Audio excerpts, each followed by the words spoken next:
Hi. I know some of you are familiar with the work that I focus on in my practice. Today's video topic is about something that I've lived through. I always am very open about that with the couples that I work with, as well as with the individuals that I support and the families that I work with. Today's topic is about understanding the actual symptoms of post-betrayal after discovering infidelity. This video is really coming from the heart because I want people to understand it from both lenses. Individuals that I work with often question themselves, they question their reality, they don't understand why they're having such a severe trauma response. And I often get questions from the betrayer saying, can't we just move forward? So I want to give a little bit more information so that a deeper sense of what actually happens neurobiologically to the brain and body. So I'm going to start just by explaining shock first. So the discovery of infidelity, it's not just heartbreak. It breaks a sense of reality. It feels like the earth has been swept out from under you. It shakes the foundation of a person's understanding of what their relationship is and how things are. It really makes the person question how they see their world, what they believe, who their partner/spouse is. And they start to question, was anything that they had real? They start to question how long this has been going on, and their brain starts to go into a state of hyper arousal, where I call it timelining, where the brain will try to make sense of all the timelines, all the times in which perhaps someone had been lying to you. If you have been betrayed by a partner, someone you really deeply trusted, you're likely going to feel stuck. You're going to feel confused. You're going to have waves of panic, rage, very severe rage, and then kind of this animalistic primal reaction usually gets activated where the person either goes into a state of, I feel territorial, who is this person? Why would they want anyone else? And some individuals go the other direction, in which they have this sense of disgust where they've lost respect for their partner. They don't want to be near them. What I want to explain about this experience is how it actually affects both the partner, the betrayer, and the relationship itself, but also the real deep understanding on the relationship itself.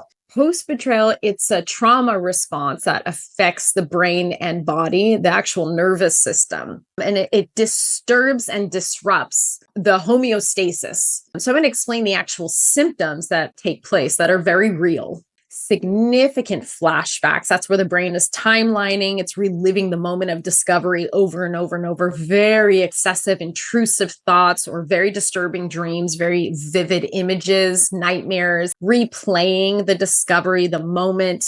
The betrayed partner might imagine where they were standing when they discovered the first text or the first email. There's an obsessive amount of rumination that takes place. It's not intentional. The brain is continually replaying the details of what happened, imagining different scenarios, constantly searching for more answers that we may not receive unless there's a full, proper therapeutic disclosure. There's an excessive amount of self-doubt and perception distortion. The betrayed partner starts to question everything. They start to ask themselves, was I good enough? Am I not attractive enough? Did I not do enough to stimulate them? How did this happen? They start to question whether they're a good enough partner, and they start to internalize the blame. They start to develop a significant amount of hypervigilance. That means they're feeling on edge. The betrayed partner will constantly scan for danger, scan for signs of dishonesty, signs of more betrayal, signs of making them feel like a fool again. So the level of respect for their partner significantly reduces. Emotional numbness. This comes in waves. So I like to kind of lay out to couples the timeline,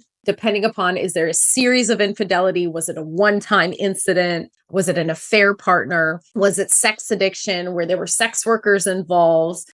Emotional numbness is the sensation of feeling disconnected from yourself as well as the loved ones. And it's a defense mechanism that the regulation system forms naturally. It's not intentional. I call it over-traumatization. The physical symptoms after discovery of infidelity include severe levels of anxiety. That's where our cortisol levels are through the roof chemically in our brains. Very severe panic attacks, profound insomnia. Sleep disturbance is very common after discovery of infidelity, digestive issues. So a lot of people will complain about kind of medically unexplained gastrointestinal distress. Some people develop chronic pain. So it's a very biophysical experience. These symptoms in no way are intentional. They're not something that someone can control. They're certainly not a sign of weakness. It's actually the brain's way of saying, I can't cope with what I've just discovered. It feels like someone takes a machete to the insides. That's how I describe it to people. And the signs that the brain is receiving is it sends a signal back to the body saying, I don't know how to cope with this. So I want to explain the process of starting to heal, what that actually physically and literally looks like, what that sounds like.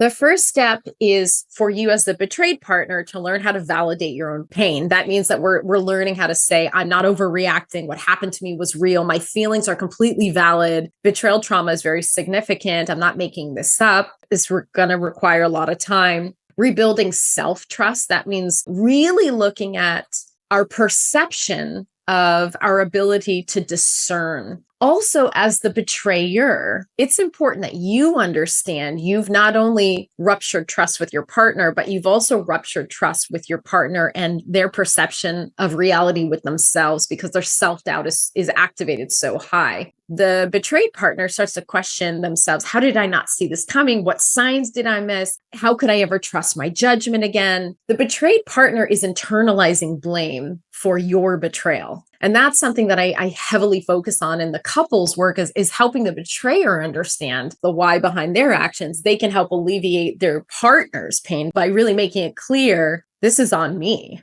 It's also really important that the betrayed partner immediately get connected with a betrayal group as well as working with an individual psychotherapist. It is so significant you work with a specialist. Regulating our nervous system means you start doing very specific exercises, whether it's specific breath work, whether it's grounding techniques. There's somatic exercises you can learn with professionals, licensed therapists. The most important part of the healing is actually the role of the betrayer. The checking in with your partner. The goal is important for you to understand you have to put aside your guilt and shame and frustration. You can't be impatient. Your role is to now learn that this is going to take years to heal from, and you're going to have to do the work. You're going to have to take really concrete steps to restore that trust. The betrayed partner's nervous system, it's completely heightened. It's in a state of survival now. So they need constant reassurance, not defensiveness. Repairing trust requires proactive effort on your part. Waiting for them to bring it up, it isn't enough. You have to take the initiative. So for example, you might say to your partner, I know today's been really hard for you. I noticed that, today on that show, there was an episode about da-da-da. You have to be the one to show them, I get it.